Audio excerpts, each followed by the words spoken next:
Hey everyone, welcome to the Occult Rejects. In this week, we got part 6 of the Tarot series, and hopefully should be ending it next week with part 7. As usual, I got the same two that I've had with me the whole time, and I really have thoroughly enjoyed this series.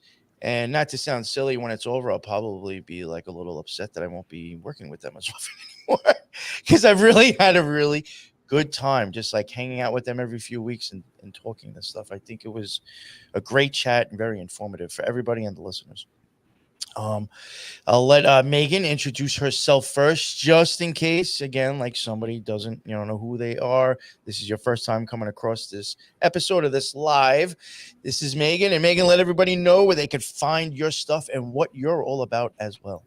Yeah, so hi everyone. I am a practicing occultist, intuitive tarot reader, paranormal investigator. I do intuitive tarot readings, classes on various occult subjects. I also do tarot classes, and I can do all of my things online. If anybody is local to the Fort Smith, Arkansas area, I can see you in person for any of these services.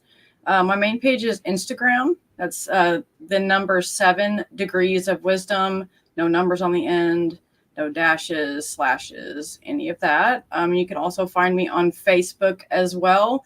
If you go to my Instagram page, I have a link tree now that'll take you to all of my channels. Very nice. Very nice. Thank you very much. And their stuff should be in the bottom now. If it's not now on the live, it will be definitely after we're done and when the episode drops. And Mario, let everybody know what's up with you. Sure thing. So I have a project. It's called Symbolic Studies. All of my links to social media accounts over at symbolicstudies.com. I too am a tarot reader and have lessons as well. I call them study sessions. And those have been really fun to do with people. People come to me with all sorts of dream analysis. They want me to review their artwork or talk to them about their sun sign or something like that. And so if basically you guys help you along your journey. I like that how you called it study sessions. Is that what you just called it? Yeah, I'm gonna have to when we're done with the tarot series, I'll have to go back and change the name to try to like boost it back into the algorithm. I'll put this tarot study sessions instead of like that. Study sessions. Right. Because that's really what I feel like it was, actually, if you think about it. I mean, we're all kind of like just saying like what we knew and kind of looking at what everybody else has got. I like that. It's really interesting. Yes. I guess we'll just get right into it. I think we left off with the tower, and that one again, we're going to be starting off with the Toth deck and then going into Rider Waite, and Mario will be going first because his thing is the Toth deck, and then when we get to the Rider Waite, obviously Megan will be more vocal on that, I'm sure. So here you go, Mario. You can start it off. Right on. Thank you. So this is the 16th card of the Major Arcana. It is the Tower, and it corresponds with Mars, as you can see with the glyph in the lower right-hand side. The Hebrew letter that it corresponds with is Peh, which means mouth, and it's interesting because you see this rather large mouth down below. And really what this card represents to me is sudden but necessary changes, right? Quick, swift change. And so this generally means some sort of foundation is coming down. And it's really interesting. I've done a lot of extra research with the tower and tower-like symbols like the obelisk, right, or the standing stone. And I've learned quite a bit about them over the last couple of years. And really, the tower or the building, a lot of the symbolism goes back to, in my opinion, symbolism that relates to the world tree, actually. So you can almost imagine, the trunk of a tree as an example. And when humans are building structures that go from Earth to the heavens, it's really creating a bridge between the above and the below. And so this is the story of the Tower of Babel, right? And in fact, this card has a lot to do with that story. So if you understand that storyline, I think you're going to get a lot more out of what this card represents. So just a quick review of the Tower of Babel story. This is the first civilization post-flood that came together and wanted to build a tower to the heavens. And so this is their way of trying to connect with God, if you will, or also to becoming God, right? And so this was against God's will, and so he actually brought it down. And the way he brought it down and the way he halted the production of this tower was to scramble everyone's language. So then one day, nobody understood each other at all. And so this was a collective effort in the beginning, and they had been working on this for, I believe it was many, many, many years. And at some point, God said, I'm not having any of this. And so he introduced new languages amongst everyone. And this encouraged everyone to spread around the world, actually. And so there's a lot to be said about this myth and kind of like its implications and everything else. But long story short, the tower was a means to connect the above and the below.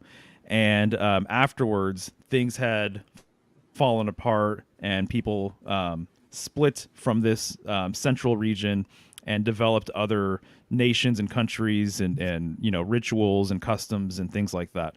But it was this united sort of front. It was this united effort, right? And that's what a lot of these symbols represent. The tower, the obelisk, the standing stone, the tree or the world tree as well. They act as symbolic bridges between, again, the above and the below. And they oftentimes relate to order and they relate to structure. And so sometimes these towers were like in the middle of town or in the middle of a region. And so it was kind of considered this sacred center sort of location, you know, for the people that were living in that same area. And so to have that kind of structure come down, obviously it can be looked at as being very devastating, or it can be looked at as a new beginning, a fresh start. So something else can be built, you know, in the place of that tower, as an example. So it's kind of symbolically like a clean slate, I would say.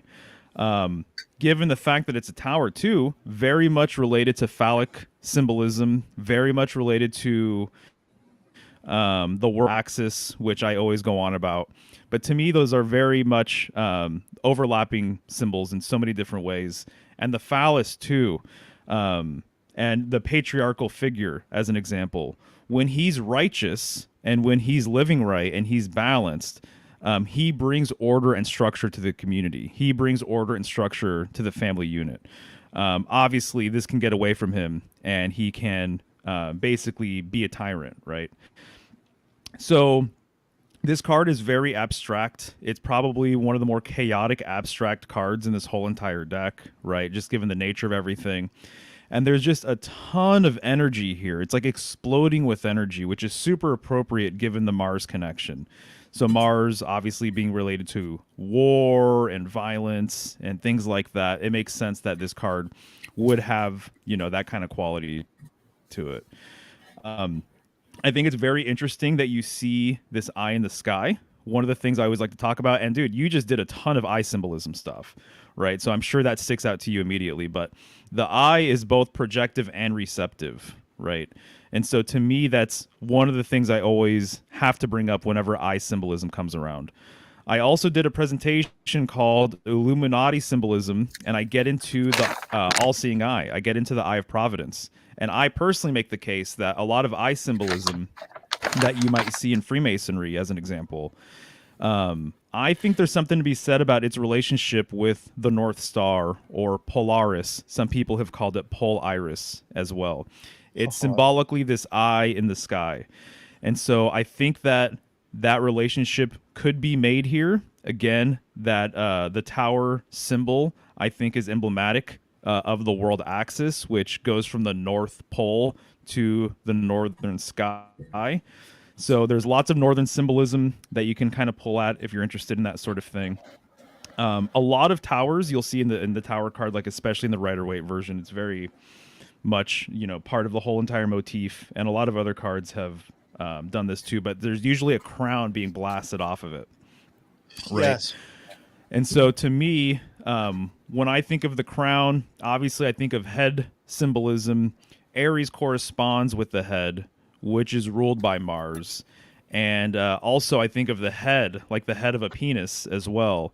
And there's very much like a orgasmic sort of quality to this card, arguably, right? There's a sexual potency to this card. And so to me, orgasm definitely is part of this card.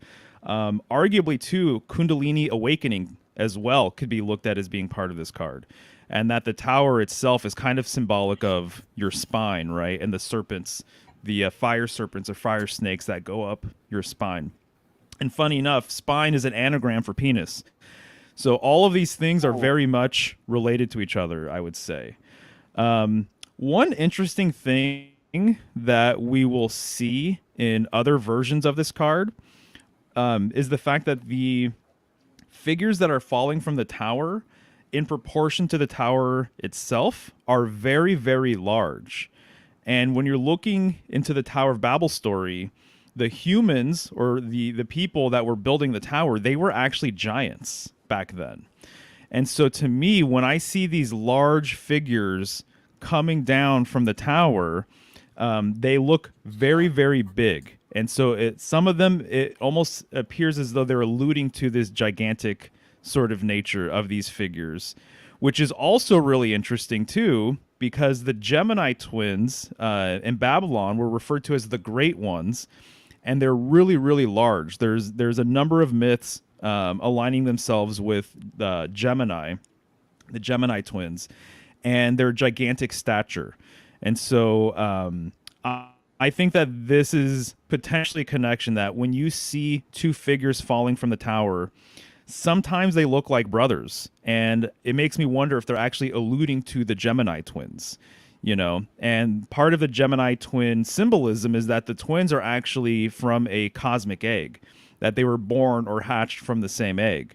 And so in a way, symbolically, it kind of makes sense with the tower in that they were in the same tower, this unifying sort of force, if you will, and then they are now separated from each other and also from the tower.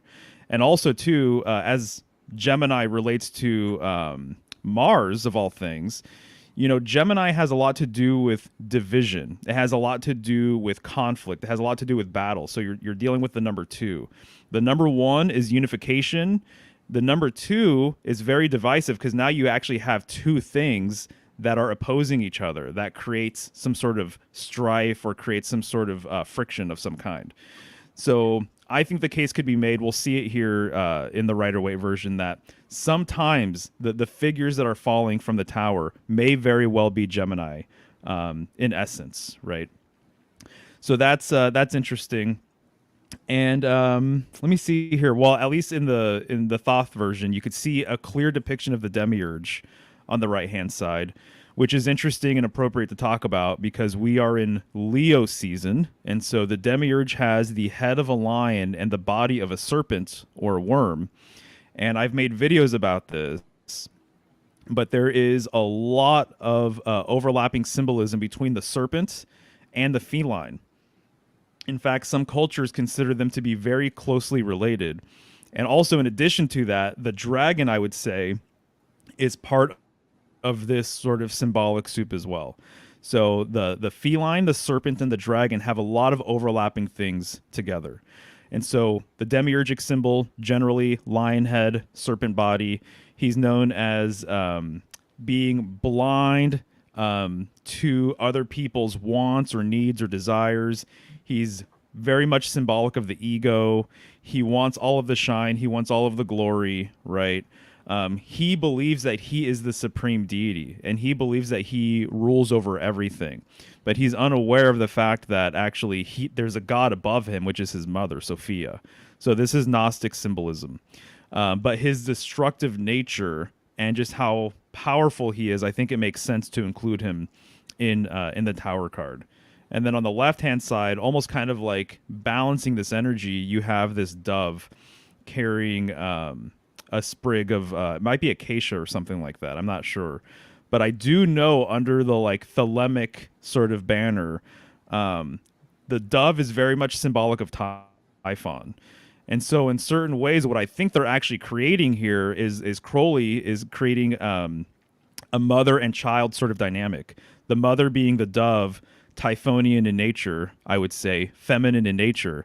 And then this is kind of in contrast or opposite to the Demiurge, who definitely has symbolism associated with him that, basically implies everything, that he is like the sun. He's the sun. He's the sun, the actual physical sun, SON, and the also the planetary sun, SUN.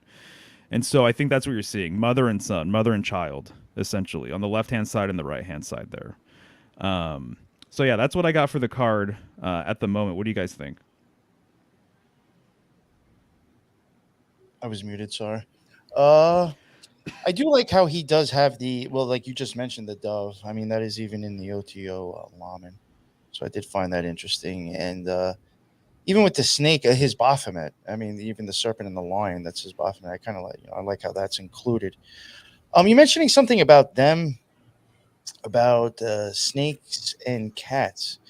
And I'm wondering if it has anything to do with like their spine, actually, like how you mentioned spine before.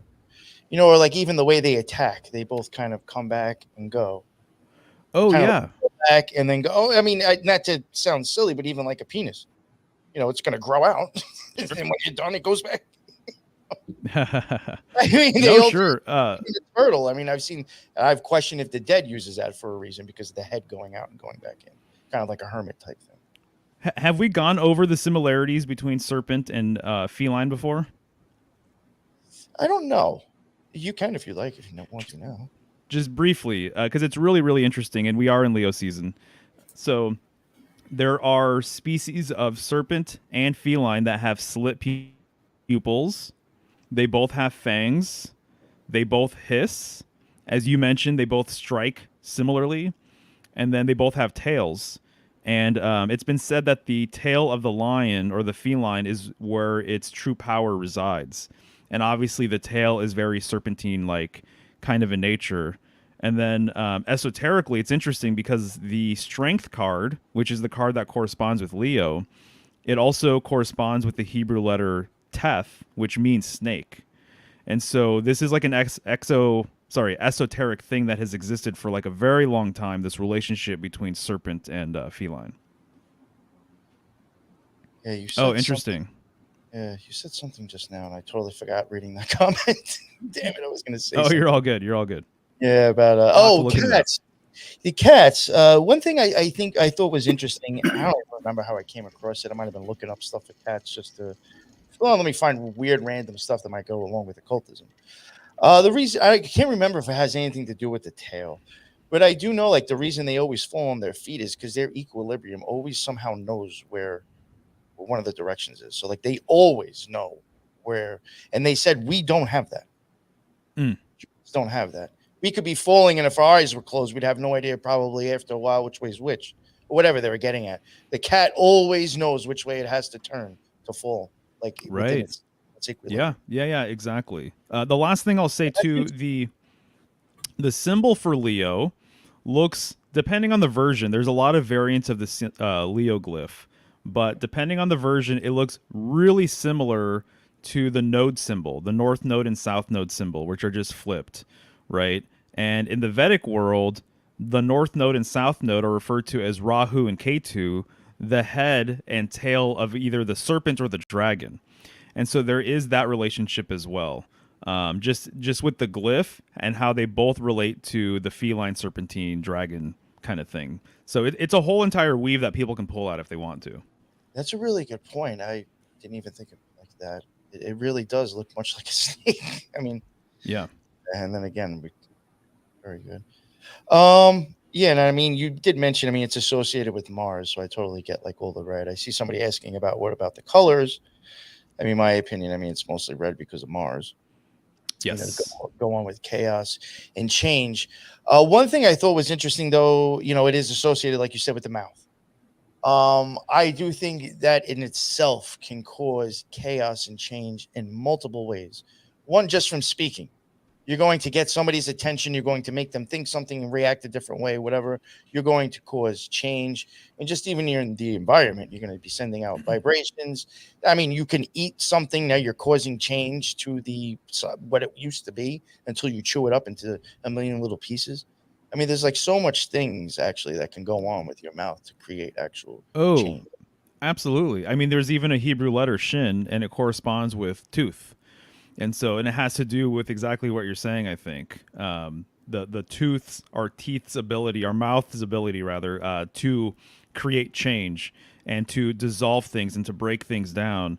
And actually, a lot of times, mouth symbolism is related to that. You're going to hear more about the mouth and how it might relate to hell, the mouth of hell, versus say heaven or something like that, right? And so there's even old like medieval paintings where it's some demon with a huge mouth, and it's like that's the gateway to hell, or they're eating just like tons of people and they're in the pits of hell or something like that. And then That was at the obviously, guy's concert. He had a concert that looked like that. I remember what you're talking about.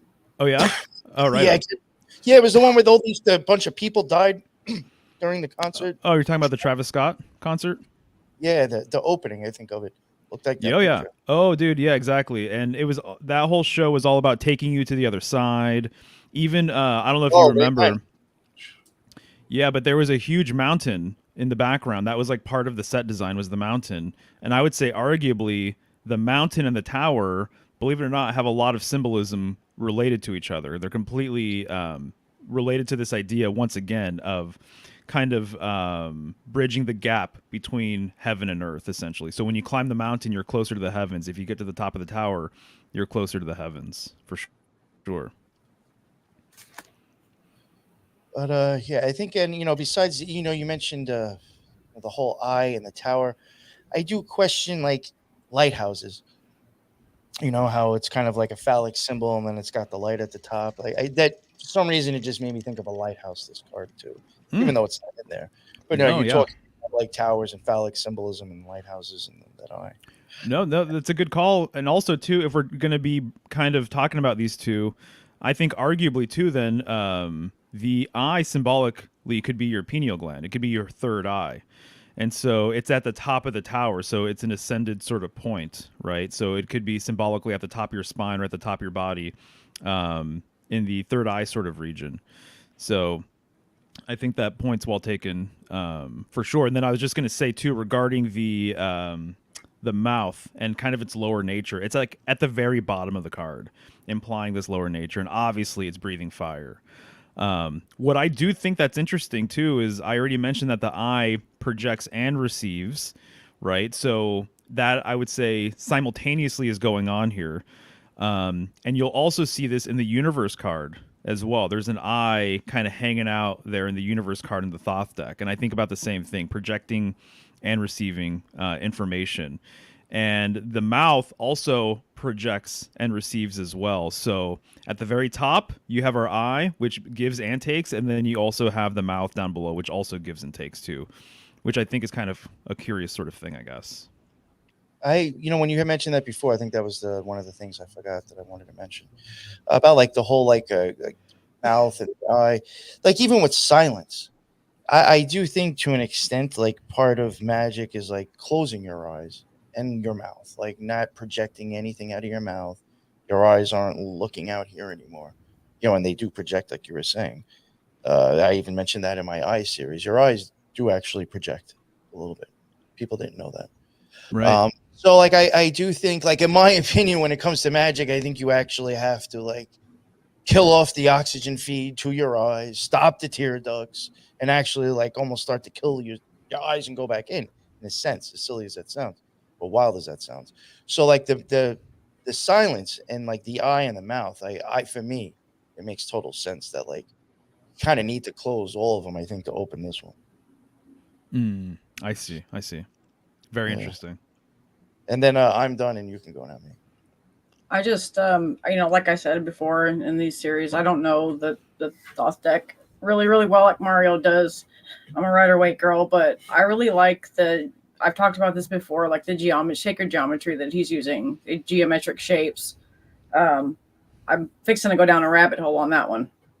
And I also love the color scheme that he's got going on here, reds, oranges, and yellows. I mean, it's like fire destroying, breathing out fire to destroy the birth canal that they're falling out of. So that's pretty much, and I love, the dove symbolism, the third eye symbolism, the demiurge as well. But I'm super into the sacred geometry that he's got on all these cards. Right. Yeah, it looks awesome. And also too that, just the background, the orange part that runs down the card.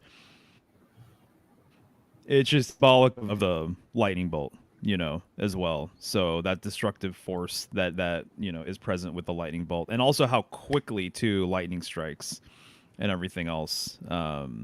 Definitely, I think he just kind of used those lines to great effect, just to kind of create this chaos, necessary chaos, as I was saying earlier.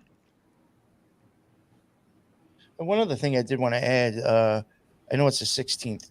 It says 16, but if you consider like the 0 card, technically the first card, physical card, it is the 17th card.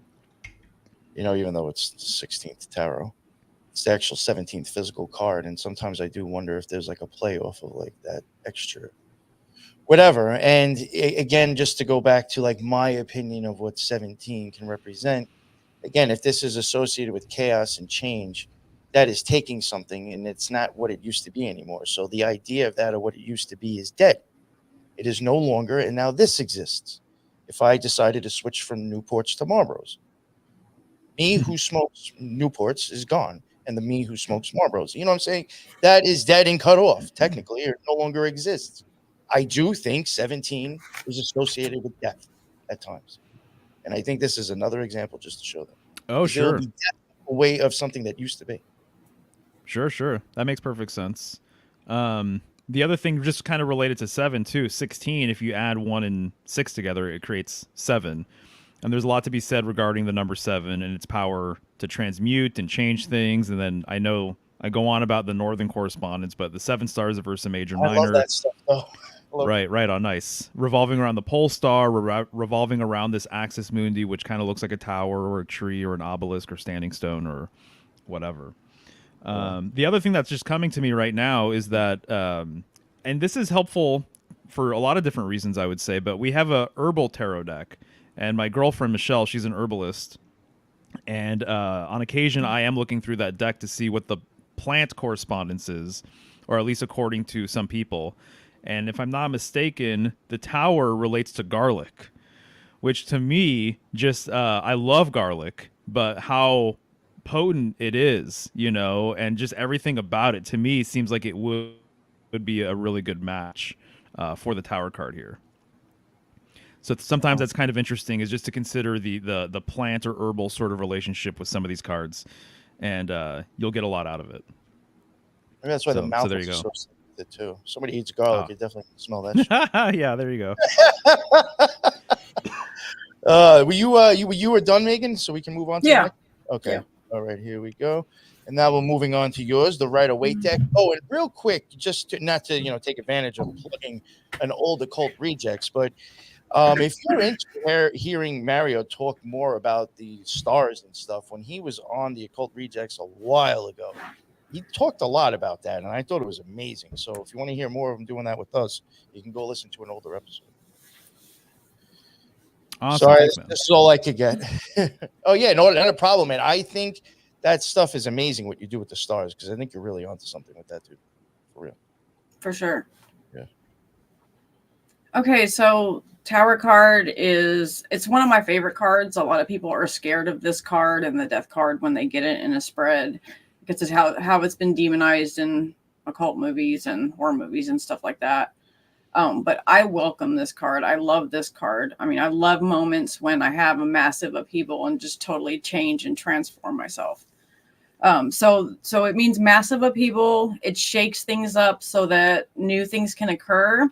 It tears down foundations, old belief systems, your ego. The bricks represent the force that binds our false identity. It's like a wake-up call, like a rude awakening. It can represent like downfalls or hitting rock bottom. Also, it's victory over the shadow side as well. So that's really huge, especially when you're on a spiritual journey and you're trying to go down that path and kind of conquer your shadow side as you go along. I mean, we never really stop doing that, do we? But it really helps when we make small wins like that, for sure. The lightning bolt represents the flaming sword in Kabbalah. As you're going down the tree of life path, you incarnate, and then your goal is to try to get back up. So what that represents is the flaming sword.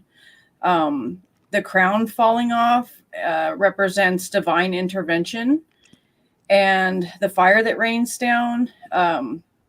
So it represents like a spontaneous shift or sudden influx of spiritual consciousness. And the people that are falling down in the card, they're said to be the people that are in the devil card. So it's like a massive realization after they've unchained themselves, and then so that leads to a major breakthrough for them. So the crown also represents the dethroning of materialistic ideas and the ego. The flames there on each side, so there's 22 of them all together. It's a divine spark or seed. It represents the 22 archetypal forces. On one side, you have 10 of them that are representing the spheres on the tree. And then on the other side, there's 12, and they represent the 12 signs of the zodiac. Okay. The secret name of this card is the Lord of the Host of Mighty. Its association with fire and Mars, which is associated with Scorpio, Aries, and Pluto. The red that's in the card represents the intensity. And also another association is the House of Self. And then we have Mars, which is the god of war. So we must, have wars to be able to clear the way for the new.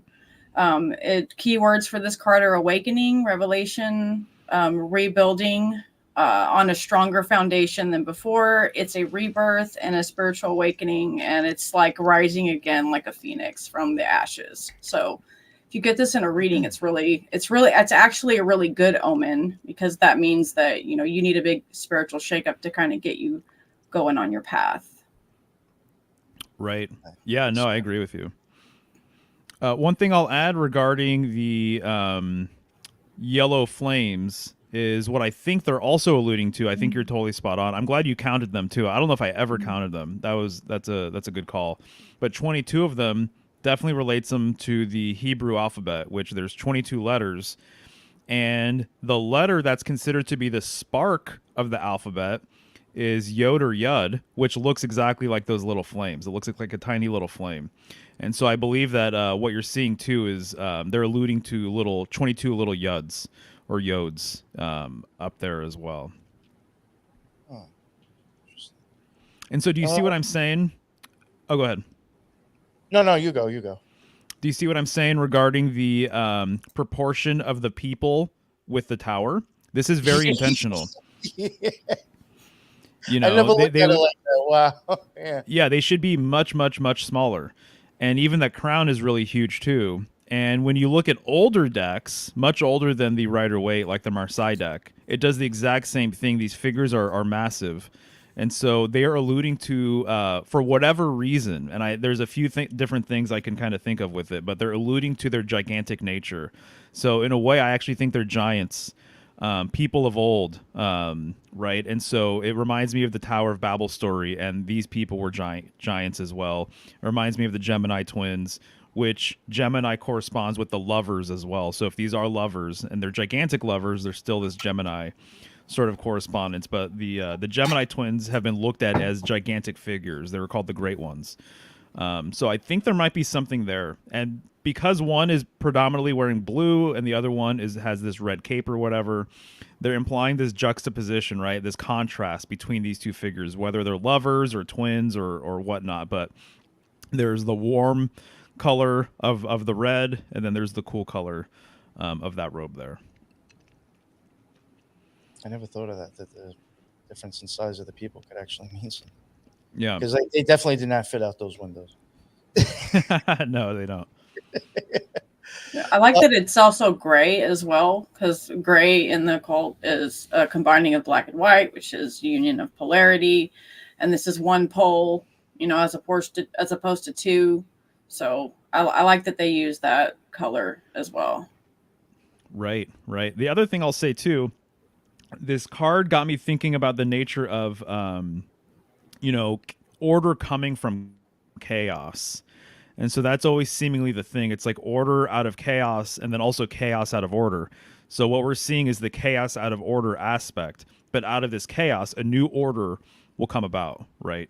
And so that there's something to be said about all of that. And with the world axis symbolism, I did a presentation called Decoding Chaos. And long story short, it was believed that the world was very much chaotic in its primordial state. All of the elements existed, but there was no separation between the elements until the world axis came to be, until God, if you will, symbolically separated the earth from the heavens. That's when we had structure. That's when we actually had order. That's when the elements actually were separated enough so that they can kind of do their thing.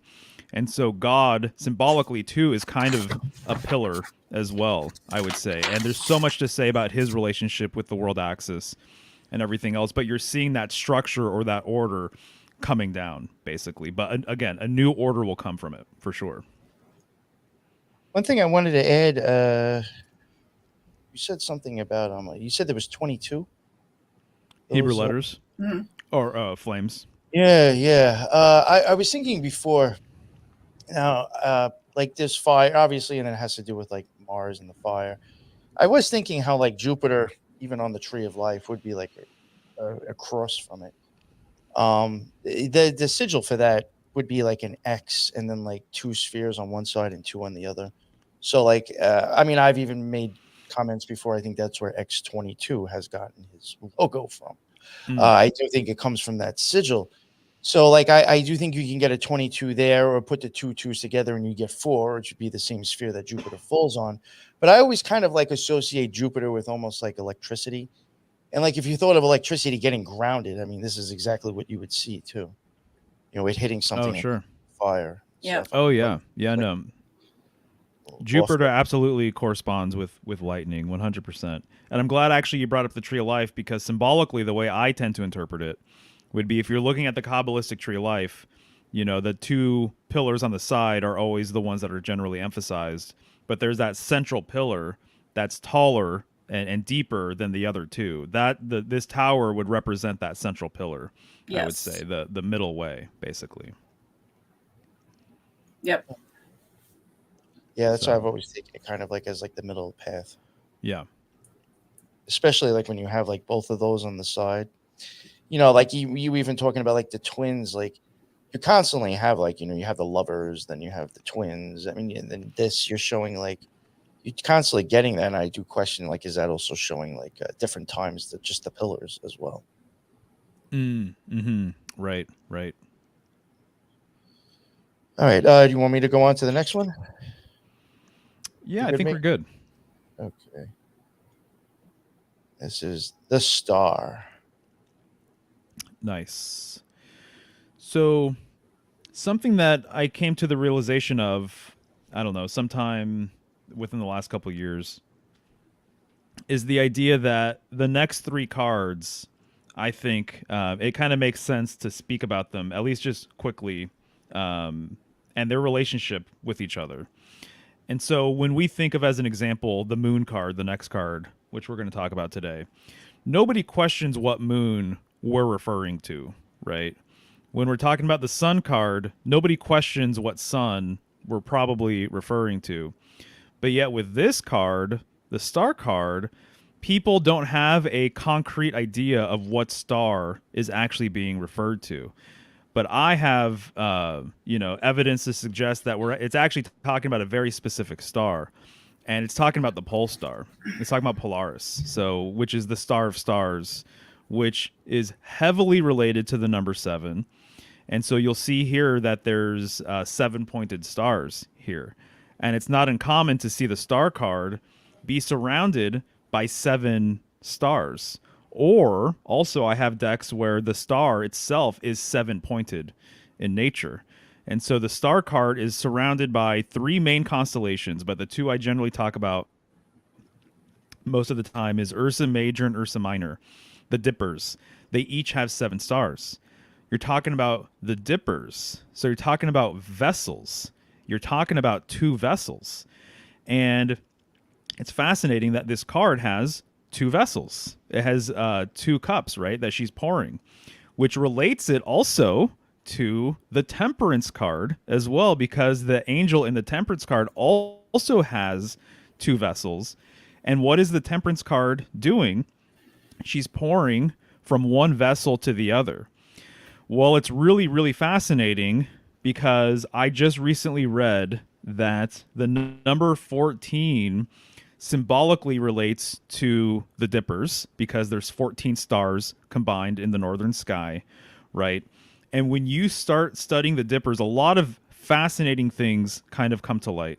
And so I think a lot of occultism has to do with the northern sky and a lot of the northern symbolism I like to talk about and everything else. But when you look at the dippers in the sky, they go around Polaris. And the way the dippers are positioned, what it looks like through the course of the year is that the dippers are pouring from one to the other. It's this constant dynamic of one dipper pouring to the Big Dipper, and then once the Big Dipper gets high enough, it's pouring into the Little Dipper, and then so on and so forth. So it's this perpetual pouring between the dippers, between these two vessels. So when you look at the Temperance card, that's what you're looking at, in my opinion. When you're looking at the two cups filling each other, you're looking at the dippers filling each other symbolically as they rotate around this central star, the pole star. So I think the case can be made that this star is the star of stars. It's Polaris, the pole star. It's also the guiding star, right? And the Virgin Mary, sometimes she's referred to as Stella Maris, which means the star of the sea.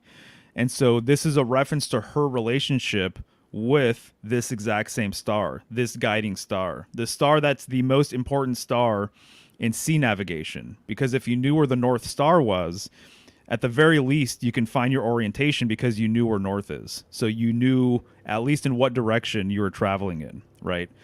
So the North Star, to a lot of people back in the day, was the most significant star in the heavens because it is the axle of the wheel of heaven. It's the star that everything else revolves around in the heavens, except for the wandering stars.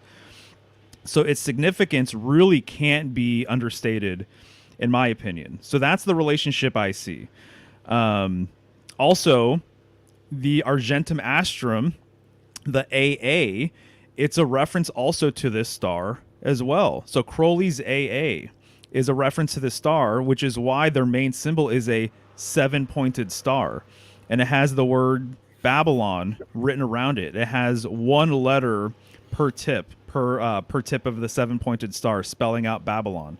So this 7-pointed star that you see here, it's a reference to the Babylonian star, the silver star, which to me is the North Star. And there's a lot of symbolism here related to Aquarius as well, because that's that's the sign that this card corresponds with, is Aquarius, who is the water bearer. And Aquarius is very interesting because it provides water for that portion of the heavens as well. And so towards the end of the zodiac, towards the end of the year, it leans watery. Everything, the signs lean towards a watery sort of nature. So you have Capricorn, which is the sea goat, right? So it's an earth sign, but there's the oceanic portion of the sea goats.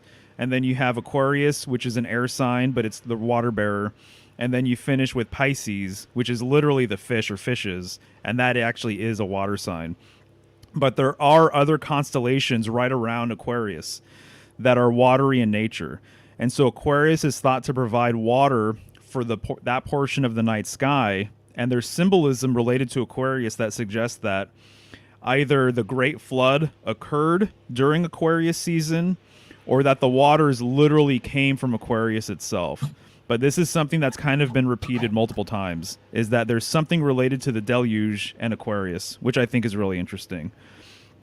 The Hebrew letter is He, which is interesting too, because the 4-lettered name of God, the Tetragrammaton, has 2 He's in it. It's Yod He, or 2 He's, Yod He, Vav He.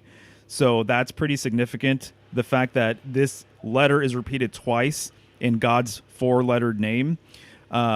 The translation for Hay is window, and I believe that this is a reference to the firmament, which makes sense because the alternative title, the hermetic title for this card, is the daughter of the firmament, right?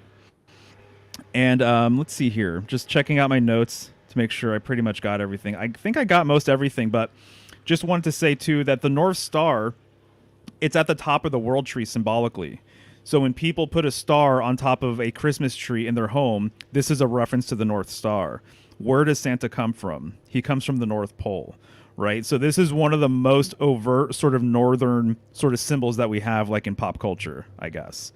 And so this is what that star is referencing, in my opinion. Yeah, so there's a few other things that maybe I can unpack when we get to the Rider-Waite version, but that's what I have right now. What do you guys think?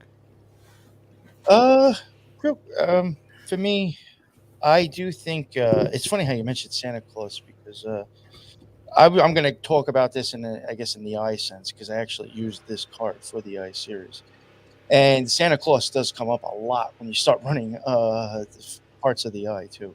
Believe it or not. I thought that very much that she was possibly like the hyaloid canal, or that's like the ora serrata area of the eye, because you will go from two different types of fluid as well. You will go from the aqueous to the vitreous. In my opinion, just my opinion, I could be totally batshit crazy, but I do question if that's even doing the whole water to wine that Jesus did. You're going from the aqueous, which that into the vitreous, which has blood in it. The aqueous does not. So you're actually switching two type of fluids in your eye as well. I can't remember. Is it what card it is? The knight. I'm thinking he's holding the cup up and there's a crab on it. In the Toth deck, Mario. You know which one that is? Not to put you on the spot. The guy's like holding like a cup up, and there's maybe the magician, and it has like a crab on it. I think you're thinking of in the Thoth deck. It's Knight of Cups. Knight of Cups, yeah, that even looks just like the optic nerve. Actually, the optic nerve, if you look at it, it looks like a crab in a sense how it comes out like that. It almost even looks like a seat. Or I've even questioned if Metallica's "Ride the Lightning" is based on the electric chair, which is really the optic nerve in your eye. But I do think this card right here. I mean, even the ora serrata in your eye can grow. It wouldn't be crystal so much like that. It would look more like a pearl, but it can grow crystal-like stuff on it over time in your eye as well, which I thought was kind of like what the Crystal Tower was in the Neverending Story, in a sense, because that even the whole thing around it looks like the ora serrata. But I think this is actually a lot of eyeball symbolism. I think it's showing you maybe possibly crossing from the aqueous into the vitreous, which is where you would have the hyaloid canal, which I do think she could possibly be showing. The cup upside down maybe with this is because it's like looks like it's pouring in. Maybe when the other guy's holding it and the crab's going up, coming out, maybe that's kind of going out. I don't know, but I do see kind of like maybe a play off of those two different cards with that cup. But that's all I got for this. Sorry, it's a little out there with the eyeballs. No, you're good. You're good. That's what you're here for. I appreciate it, man. I think it's cool. Right. Also, I just have to say too, two vessels, right? Very emblematic, in my opinion, of two breasts as well. And in fact, I do have one deck from a more of an esoteric sort of perspective, and it has a woman in front of or behind a 7-pointed star, and her breasts are lactating, and they're turning into the stars of the heavens. I've seen right? that, yeah. So it's a really interesting deck, and so I think that there is a relationship there as well. And even when you look at the zigzag lines that make up the Aquarius glyph, I think that we basically got the shape of the letter M and the shape of the letter W from these zigzags. I think it comes back to water. It goes back to water. And so that's why water starts with a W, mom starts with an M. There's two M's in mom, right? So matrix and womb and Mary and things like that. There's a lot of feminine words that start with W or M And I just think it's interesting that it kind of looks like water. And so I think there's a relationship there as well. You know, it's interesting that you even mentioned the M and the W. One, I totally agree. I sometimes even wonder if it has to do with like sine waves or whatever. But like even like the Milky Way, like Lisa's saying, stars of Yeah, the Milky that's Way. it. Exactly. The milk of the stars. But like you even mentioned the M and the W. Not that I'm playing into the whole idea. Like I'm sure you've both have heard how like there's beliefs where man created woman. You know what I'm saying? Like whatever. I could see how M would be just a reflection of W if you had it. You know, if you're looking at water and you had those two peaks of it would reflect as a W. So the M does create the W as a reflection in a sense. Oh yeah, You know? absolutely, for sure. All right. What about you, Megan? So I really love that, he uses a lot of geometry in this one, and the spirals again, represent creation. So when I see this, I think like integration of the spiritual body down into the physical. And I love, the blue, the watery colors, all that. This is a very intuitive and healing type of card. And it even looks like he's got some numbers painted into the geometric shape there on the bottom at her feet. I mean, I don't know if I'm seeing that right or not, but like I see a 4 and a 1. I can zoom in. Right. Oh yeah, it's possible. Oh, okay. You talking about like over here? Right? Yeah.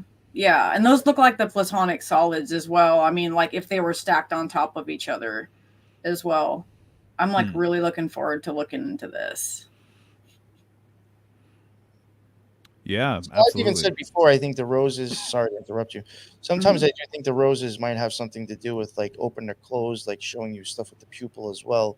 And like once you get to the hyaloid canal, that's kind of like what controls and does again like a cat and a snake, and it looks like an S when it does it, when the hyaloid canal bends. That's like a plunger that will actually change your pupil. And I do sometimes think that the roses are symbolizing that in cut tarot. Right. So this card is very beautiful. It's very hopeful. That's one of the words that people like to say with it is like there's this hope sort of quality that is emanated from it. And I definitely agree with that. There's something to be said about the dynamic of hope too, and whether that's a good thing or a bad thing. In Pandora's box was open, and all of these atrocities kind of spewed forth and came out from it. The last thing that was in there actually was hope. So that's something kind of worth chewing on. It's a very interesting sort of dynamic that the last thing was hope. But one of the things I was just going to say, though, is that the star card, it's just, to me, it's I like what were you saying there, Megan, about some kind of like bringing things into fruition. What did you say? Can you please repeat that? The integration of spiritual body to the physical. And it's a very intuitive card because it's got a lot of water in it. So you can make the connection there. Is that what you mean? Yeah. No, absolutely. For sure. And I really think, to me, the star that I'm referencing, the pole star, it kind of is very much in line with all of this. And notice that there's no other figures here, or no other people or whatever. It's just her. And so I think it kind of is one of these things where you can be your own best ally as well, and you can heal yourself, right? And understanding who you are and where you come from and all of that, and kind of operate as though you are the hub of the wheel, right? Which the pole star actually is, I think, is a positive thing. It can be a very positive thing. And so acknowledging your own divinity, something else that kind of comes to mind with it. But yeah, the other thing I was going to say too, actually, was the fact that the urn of Aquarius, or the cup of Aquarius, holds many things. And so water is the first thing that people think of. But actually, when you really start looking into it, there's different sort of like schools of thought that allude to the fact that it's actually holding pure ether or spirit, frequency, electricity. That's another one that comes up quite a bit, actually, is that it holds electricity, just energy, just potential, right? And so the electricity thing I think is really interesting because Aquarius is opposite Leo. And so there's a lot to be said about that polarity between Leo and Aquarius. And there's a surprising amount of kind of electric, fiery stuff that you can kind of pull out from Aquarius symbolism. And then also with Leo symbolism, there's a surprising amount of watery symbolism that's tied to Leo and the lion, actually. And so a lot of times the lion is associated with waterways and fountains and things like that. Yeah, exactly. Yeah, pole star. Actually, sometimes the pole star is referred to as the nail star or sky nail. So yeah, 100%. Very nice. Yeah, I'm glad I put that up there. Megan, you have anything? Or No, I'm done with this one. so now we'll move on to the Rider-Waite deck. Here we go. Okay. So So it's actually hard to get. The other one that I could find, this person literally covered over the boobs. I was like, really? I was going to use that as a joke, but I was like, I gotta find the right one. yeah, so this one, the secret esoteric name, like Mario said, is the Daughter of Firmament. It is an Aquarius card, and it's associated with the 11th house, Saturn, and Uranus. It is also a fixed air sign as well. So this card is like hopeful. It's like wish fulfillment, on like a surface level. But it's about finding the light within to get out of the darkness. It's like the light at the end of a tunnel. You've went through the tower, and now you've kind of made it back on track and where you're supposed to be. It's a symbol for unveiling, connection to the greater cosmos. I said before, integration of the spiritual body into the physical. It's the first of the last 3 stages of alchemy. So you have fermentation, distillation, and coagulation. So this card represents a spiritual attainment that is an essential stage in the alchemical process. It's the new self that is born after the Tower card. So it's like, being birthed out of the birth canal. The tower can represent like a birth canal, and you're coming out of that birth canal. And now, you come back reborn and changed and healed. It's a card of guidance, hope, and optimism, even grace.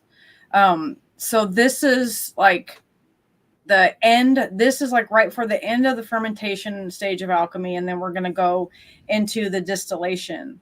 And it's also the 17th card. So 1 + 7 is 8, and that harkens to the strength card. So these two cards are really related together. So this is like a revelation of light after a dark night of the soul. So we've all had those moments, especially on our spiritual path, where we could go down those dark places to kind of get us back to where we need to be. And just like, it's as above, so below, everything is necessary. You have to go through the dark to get to the light. You have to have both, or you don't know what the other one is. So this one is also a card of harmony, spirituality, love, peace, and it conquers failed relationships. We have victory and achievement through personal trials. This card is about harmonizing polarities. And then we have on the top there, so we have the 8 stars, the biggest one in the middle. So these ones in this deck are 8 pointed stars. And that big one in the middle represents source, and then it falls out to the rest of the cards and kind of becomes part of the unity consciousness or Christ consciousness. So it also represents life power, energizing the principles of the entire universe. It's the quintessence of the universe, or the great central sun. And then, so some of the things that you find in the card, the tree, that represents the quabbalistic tree of life, or the brain and the spine, uniting for Kundalini awakening. You have the red bird, and the red bird in the card is the ancient Egyptian symbol for the soul.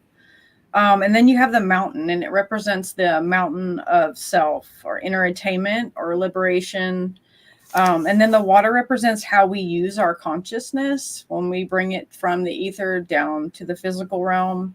And then the stars, the 7 stars on the side, represent these 7 original planets, and it's the 8th and brightest star is Source, so it can also represent your chakras as well.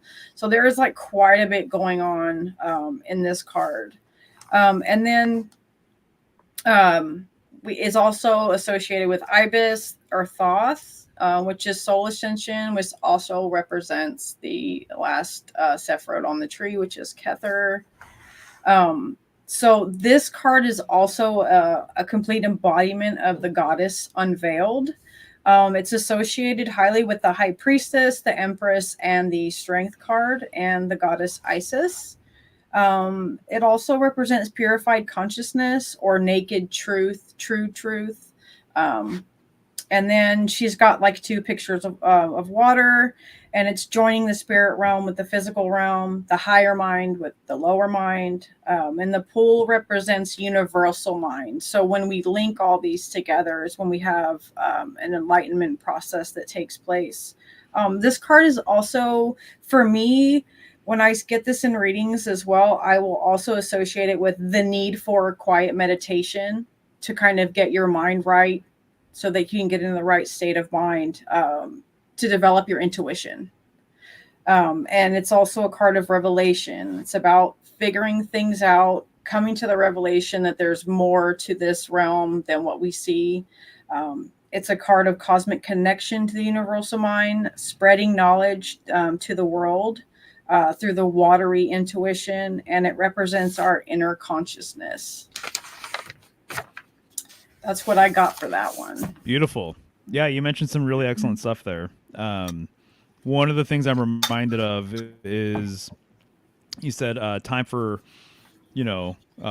quiet sort of contemplation or meditation or something like that. The pole star is associated with stillness because it's always there in the same spot. So it's eternally there. It's considered an imperishable star. And so that still point within, that's there's a correspondence with the pole star being that still point, and then also the still point within yourself, your sacred center, right? So I think that makes a lot of sense. The other thing regarding ether and spirit, and then the highest Sephiroth, right, Kether, I always think it's interesting that ether is right there in the name, right, if you just remove the K. But I think that it's possible that there are many emanations of water that we aren't even aware of. And so obviously we have liquid water, we have vapor, right? We have solid water with ice. I wonder if ether spirit is actually the highest aspect of water. That's something I like to kind of talk about. To me, it makes a lot of sense, right? The water's above and the water's below. And so I think there's something to be said about all of that. So yeah, very good stuff. I love what you bring to the table. Oh, thank you. But this one, again, I'm going to play off it like I did with the last one. If this was, again, showing stuff with the eyeball, again, I would say that the one like pouring into the water is probably the water, and I would say the other one pouring onto the ground, maybe the vitreous humor, which has blood in it and gives life. And when you hit that back part of your eyeball, you will also start to get the cones and rods, and we have green cones, and they look like cut grass. Basically, if you were to go look them up, they look like little blades of grass. And then back farther into your eye, you would get those types of like the UN symbol or those wreaths. You would have those nerves that are hanging down from your optic nerve going back up, hangs down and looks very much just like an upside down version of that. But I'm wondering, like, again, if you're going along with her being the hyaloid and the separation of both waters, I could see how, like, maybe going into the vitreous, now you're getting life, you're getting a bird, it could even be rising or just blood, the trees, that other stuff in your the vitreous, like those nerves and stuff.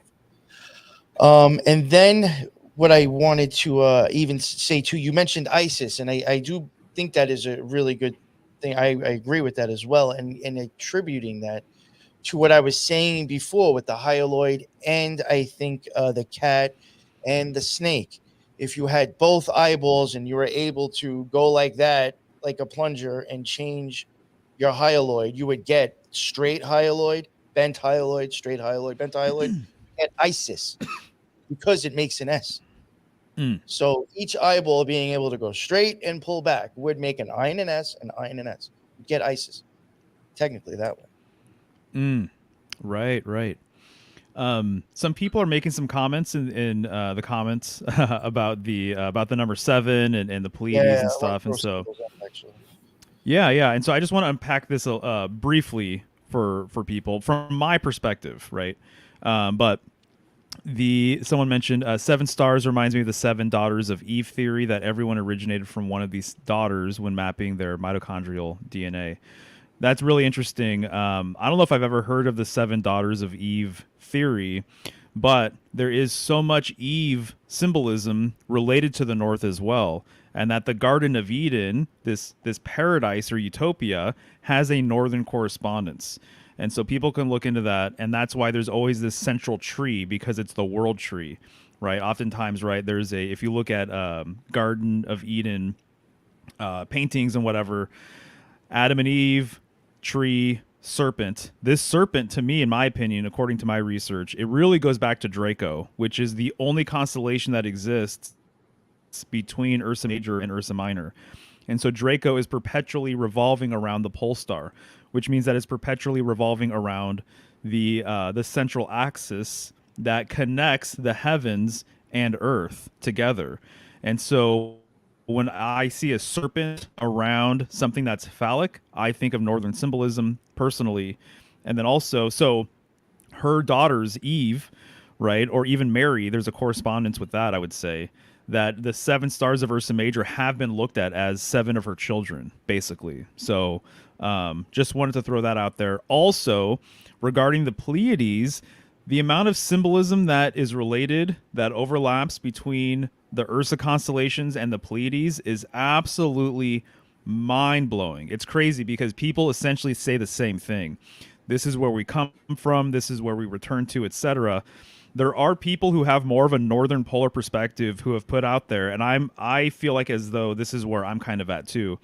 A lot of the myths associated with the northern sky, in the polar tradition, during the solar tradition or the solar era, during heliocentrism, a lot of those myths were actually transferred over to the Pleiades and the Seven Sisters. And so that's just something I want to put out there. It's something you can unpack and look into. It's a very nuanced sort of thing, but maybe one day I'll give a presentation about it, because it's definitely worth a little bit of a dive, I would say. So just wanted to put those little factoids out there for anyone who's interested. Anything else you got over there, or Mario? Yeah, I think I'm good. Then I got this one that I found. I was like, I got to show this one. Oh, that's cool. Only because I actually like, I like a lot of his stuff, not all of it, but I do like some David Bowie. So I was like, No, well, he embodies the archetype. Yeah, He does. yeah. Oh man, His video Black Star. Have you guys seen that? Amazing, yeah. Oh, that song is amazing. We could do a whole episode on that one. Hell yeah, I totally agree. And here we got the right. moon. So we're at the moon card. Nice. All right. So the moon card, very interesting. Again, I mentioned earlier, it's like nobody questions what moon this is or what sun we're referring to in the sun card. The moon, obviously, very, very interesting. So many different things to say about the moon.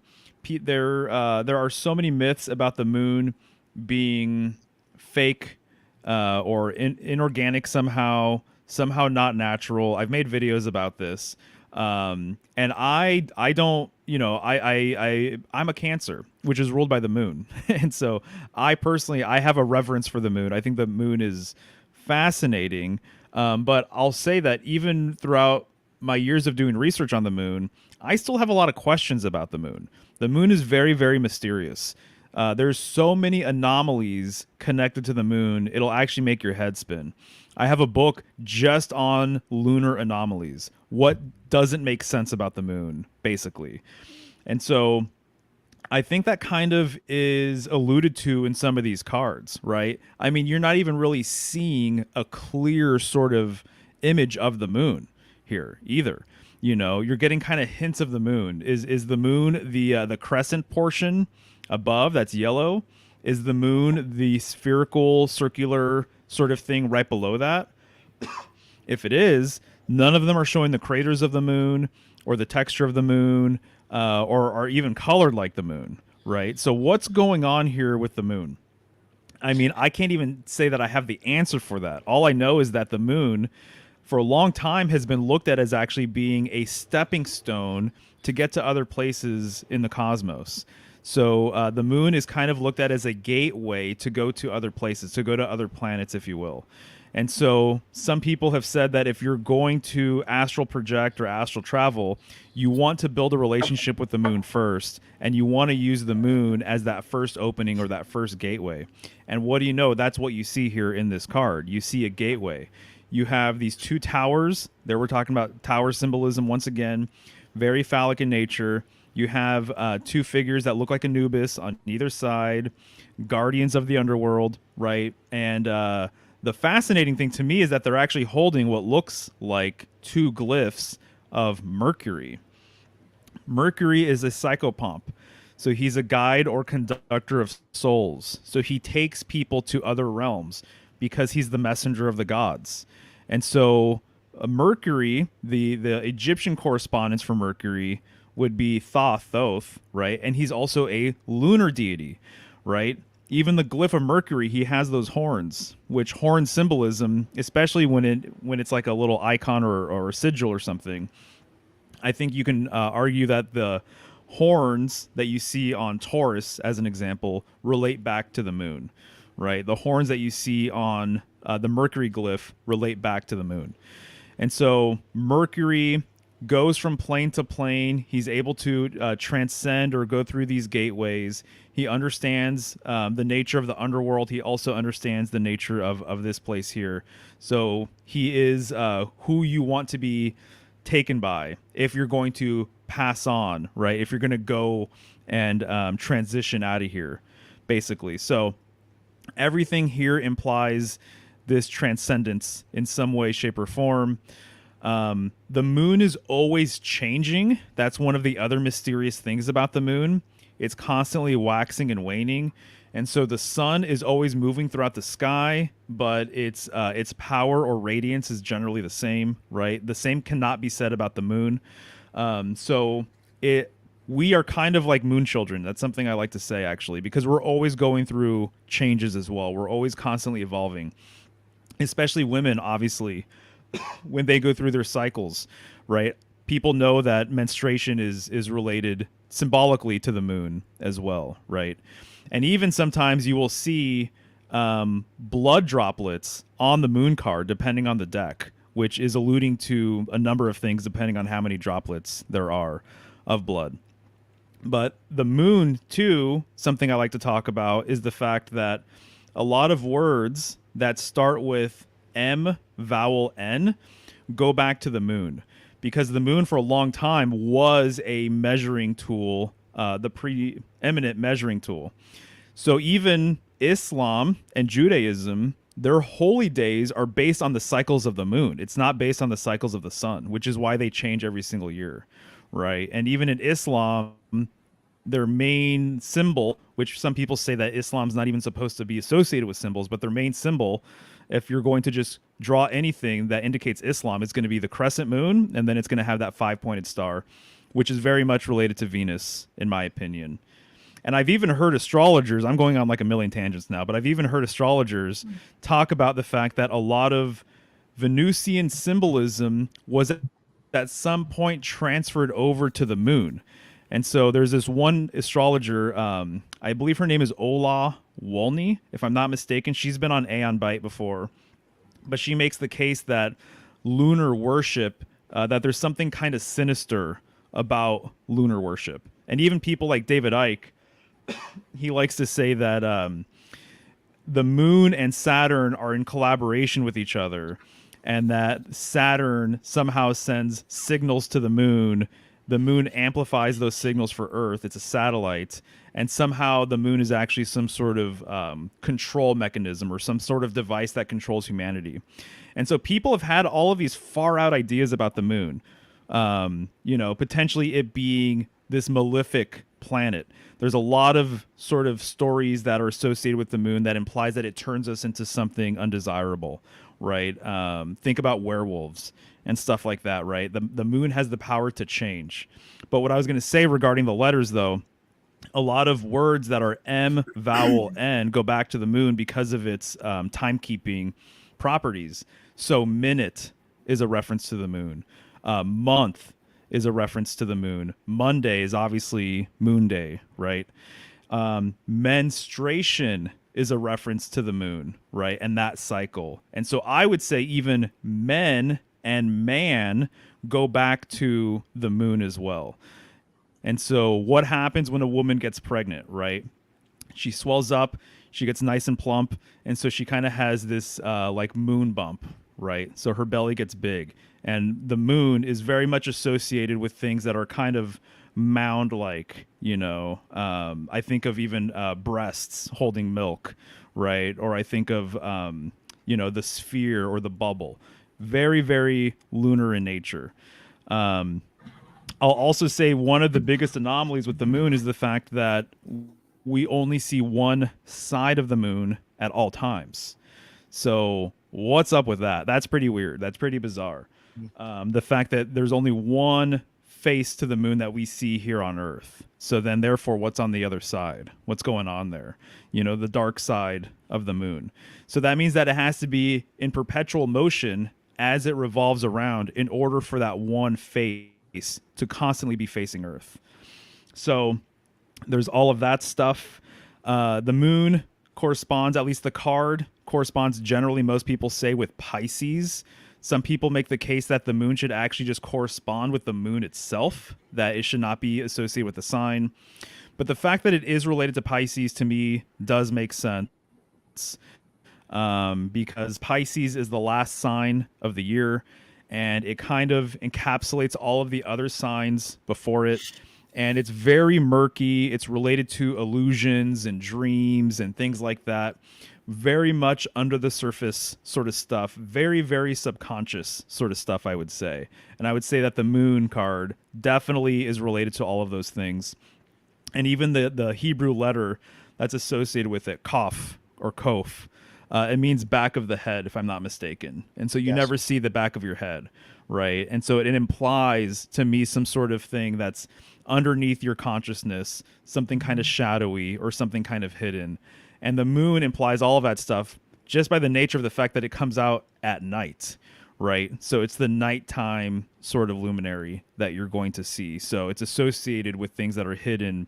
It's associated with things that are kind of behind the veil, you know, and things like that. And because it's so mysterious, I think humanity has put a lot of potentially, you know, sinister things and have associated it with the moon because we don't understand its full picture, right?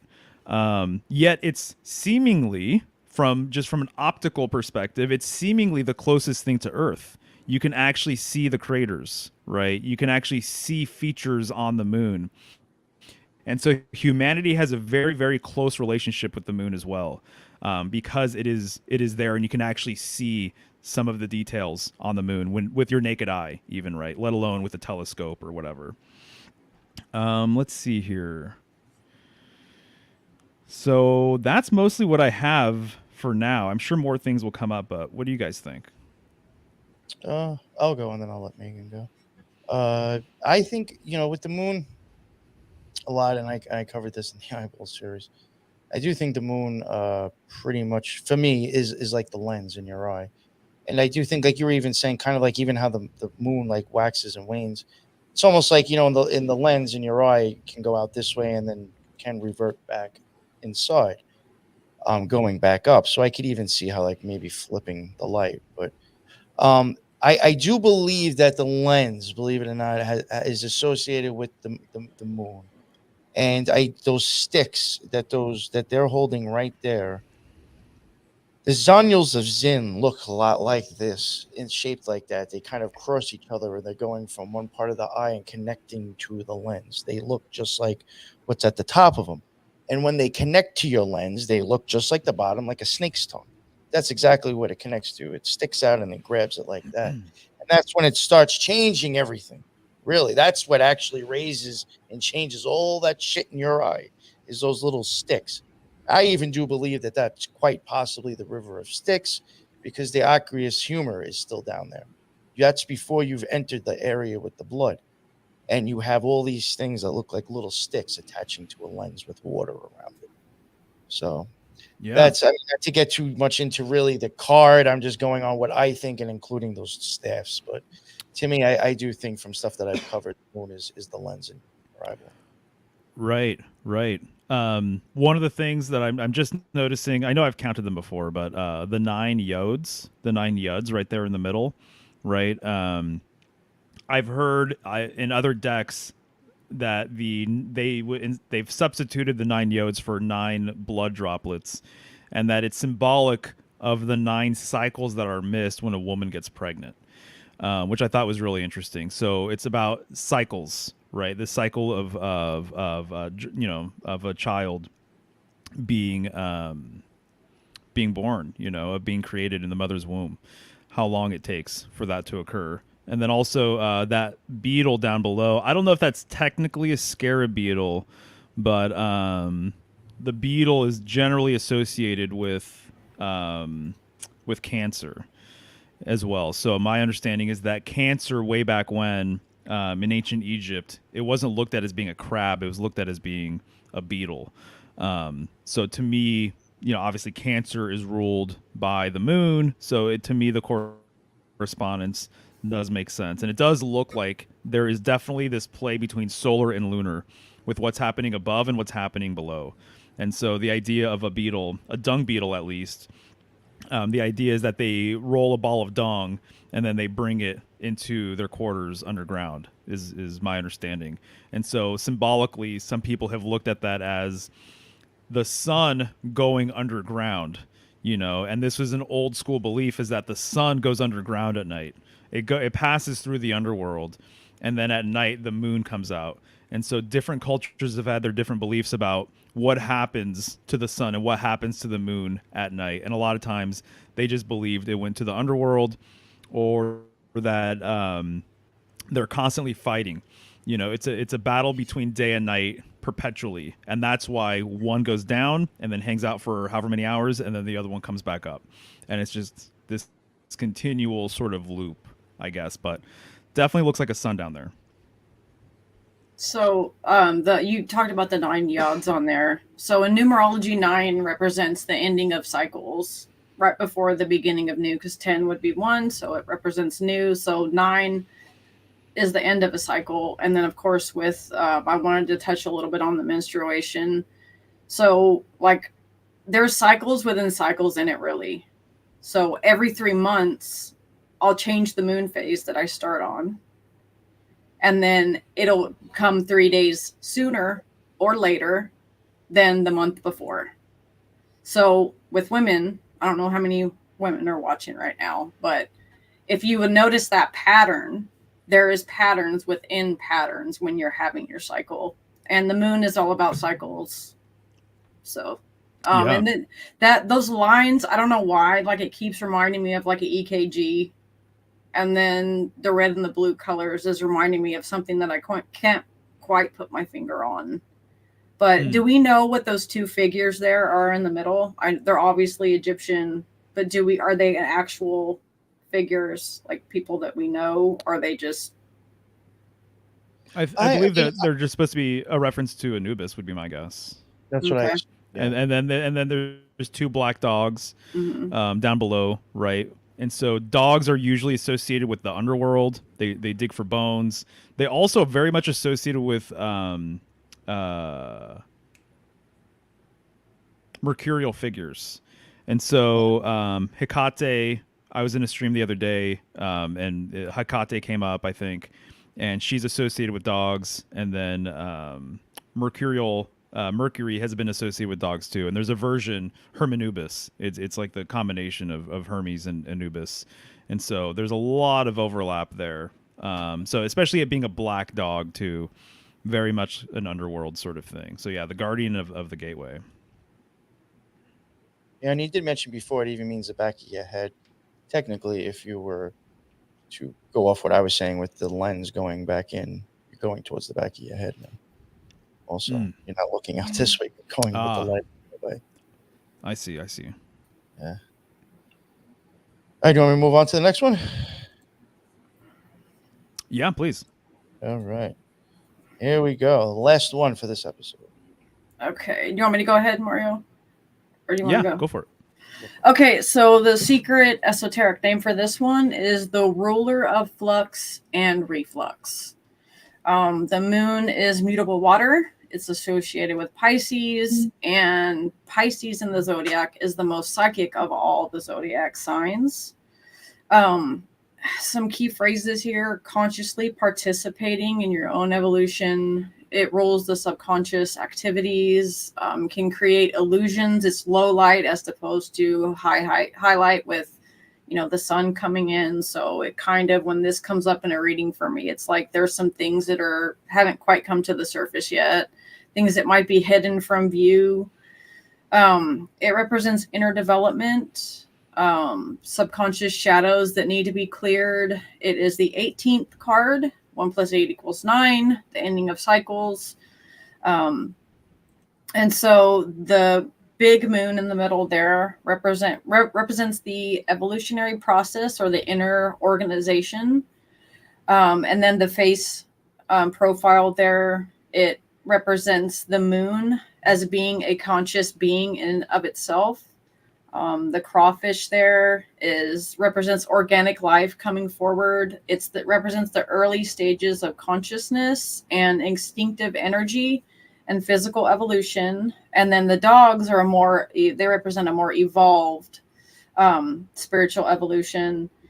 They represent the wild nature. So it is said that one of them is like a domestic dog and one of them is an actual wolf. And so that's kind of represents like taming your wild side, kind of getting control of that aspect of yourself. The path there represents the principles of vibration and rhythm, which is one of the Hermetic principles, and it represents the middle way. The pillars represent boundaries to what is known and what is unknown. And the pool, we see this pool in other cards like the Temperance and the Star card, which represents a deep mind exploration. It's also associated with the High Priestess, Diana and Luna. The ninth Sephiroth is a foundation in the seat of the subconscious. So some keywords for this card are passage, choice, truth, dreams and fantasies, twilight, intuition, and imagination. So that's what I got for that one there. We've got quite a bit going on in this card as well. Not as much as the Star, but we got quite a bit going on in this one. Excellent. Yeah, no, absolutely. For sure. So one of the things I wanted to mention regarding this gateway business with the moon or whatever, it's also, that means that if you were to take the moon and this was the first gateway out, that means it's also the last gateway back in, right? And so it's the final step back towards Earth. And this just reminds me, I have to mention it, but I feel like I mention this all the time, but the Babylonians had this understanding of the gateway of man and the gateway of the gods. Gateway of man is Cancer, the moon, and the gateway of the gods is Saturn, represented by Capricorn being ruled by Saturn. And so there is this sort of old understanding that the moon is the first step out and Saturn is the end of the line. And so Saturn was the end of the line under the traditional sort of system.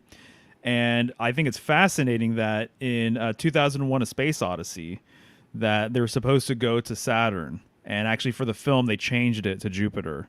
And so this would have completed, if they had gone to Saturn, this would have completed sort of the trajectory of moon first, going out until you hit Saturn. And then, of course, because they are Earthlings, they would have to return back to Earth if that's the case. So anyways, so kind of in a way, this is symbolically saying, too, this is the first gateway out. That's what that path represents, right? But the end of the line would actually be Saturn, which is interesting, too, because the final card, the world card or universe card, corresponds with Saturn. It's ruled by Saturn. So there is this interesting sort of path from Moon to Saturn, if you want to break it down that way. And I think Slick had just mentioned something about Anubis or those dogs having some sort of correspondence with Saturn as well, which I can totally understand and see. But yeah, fascinating card. Yes. So I was looking for Slick's comment. It must be. Oh no, you're all good. I really don't. I mean, you're done, Megan, because I really don't have anything to add. Yeah. Just going to show actually just 3 pictures of what I was trying to talk about before. Right on. I have one last thing to say. Yeah, go for it. Go for it. So when you look at the Marseille version of this card, you're going to see droplets instead of little yodes. You're going to see droplets actually going towards the moon. And so that's something that I've always kind of tripped out about. I'm like, why do the droplets look like they're leaving Earth and going towards the moon? It could be this ascension thing. It could be this step-by-step sort of thing, going to the moon first, etc. The other thing, though, that's interesting is there are a number of cultures that have believed that the moon actually collects the souls of man upon death as well, and that the moon is kind of like a soul eater or something along these lines, right? It recycles the souls of man or whatever. And so to me, when I see those yodes going towards the moon, I do think it's kind of an interesting sort of thing of like, what is actually being implied here? And then I counted these too, and there's 15, which to me is kind of, I'm at a loss on what that might mean exactly, but maybe someone in the comments knows. 15 little yodes. I've seen that come up a lot, and I'm really like, there's got to be something with the 15, because I've seen it like a lot on people's jerseys, things in movies. Very weird, very weird. I mean, look, like, not to get off like too much topic, but like that chicken soccer that's got that big mouth and going on about stupid shit and that colored hair, she's got 15 jersey. You know, she's causing a lot of chaos and silly shit. Right. You know, it's definitely some confusion with that one. But are you done? You good? Yeah, I'm solid. Okay. Yep, I'm good too. All right. I was just going to show, like, before what I was trying to say, like, even about the moon and the lens and the zonules of Zin. I mean, this is like the zonules that attach to the lens inside your eye. I mean, kind of starts to look like a moon that's like changing in a sense. Definitely does. I mean, to me, it even looks like the South Park kids. And then this is the things that the zonules of Zin, they come out like little Ys. And they attach to your lens. And that's what makes it move. Gotcha. Yeah, and that's at the end of the stash, and it does look like a snake's tongue. So, who knows? Right on. Awesome. There we go. That is the end of another tarot episode. And obviously, with 3 cards left, I can safely say the next episode will be the last one. And hopefully we'll get that probably done within another 2 or 3 weeks as well, as long as everybody's schedule works. Thank you both very much. Again, like, I know I've been saying this like every show, but like, this really has been a great series. And I think between all 3 of us, it's really a good discussion. I've had a blast. I absolutely love doing this. So. This is actually something I'll go back and rewatch just so I can listen to you two. You know what I'm saying? It's not just me to learn. You know what I'm saying?